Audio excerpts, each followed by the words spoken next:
Dëgjoj. Egli ku bëhet mi? Ne diskutuam dje Greta, po ti nuk na ishe. O, nuk isha. Egli është shfaqur, do të thënë, ajo është munduar të fshihet, por sytë e fansave nuk munden... Që të shpëtoj gjë, po. Dhe Egli është në palas. Momentalisht, Egli është në palas me një mikeshën e vetë, dhe po shion të disa kohë largë syve të njerëzve. Kam përshtypjen po i fles për gjestin. Nisë, ne shpresojmë që ajo të rikuperohet sa më shpejt. Patjetër. Shpresojmë mos të rikthehet ilaçeve depresive, ti lër.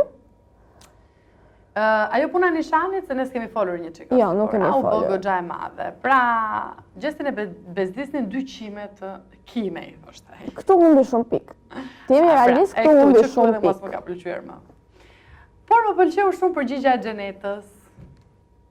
Është një femër me karakter të fortë, le të themi. Pavarësisht se nuk më pëlqen, se duhet ta kishte me baza për shumë gjëra, por më pëlqeu, a e ke dëgjuar përgjigjen?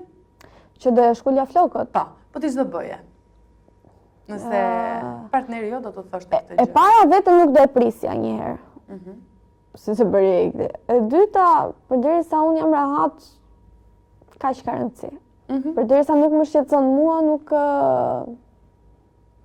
rëndësi të pra pa e bëri goxha objekt bisede. Pastaj partneri im nuk është i tillë, kështu që nuk kam pse imagjinoj se... Nëse do ndodhte më shoqe, nuk të thashë?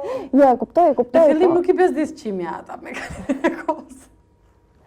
Shiko, ajo ishte një problematik goxha e madhe, pavarësisht se ne mund ta përdorim për shaka, për humor këtë situatë, por realisht ishte një temë goxha e thellë dhe veprim goxha i gabuar prej të dyve.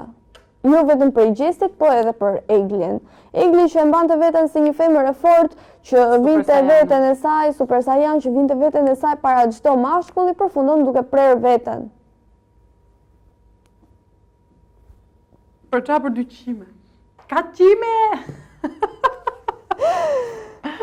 Mbese, po mirë, mbase këtu e 2 ajo e Marsit që theti, mbase po dalën e me gjithë të zhëmë si të faqe.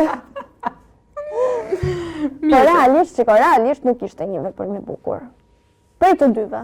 Mirë, aty jo gjithmonë të ketë veprime të bukura. Ne i pam si femra, aty na kanë kënaqur.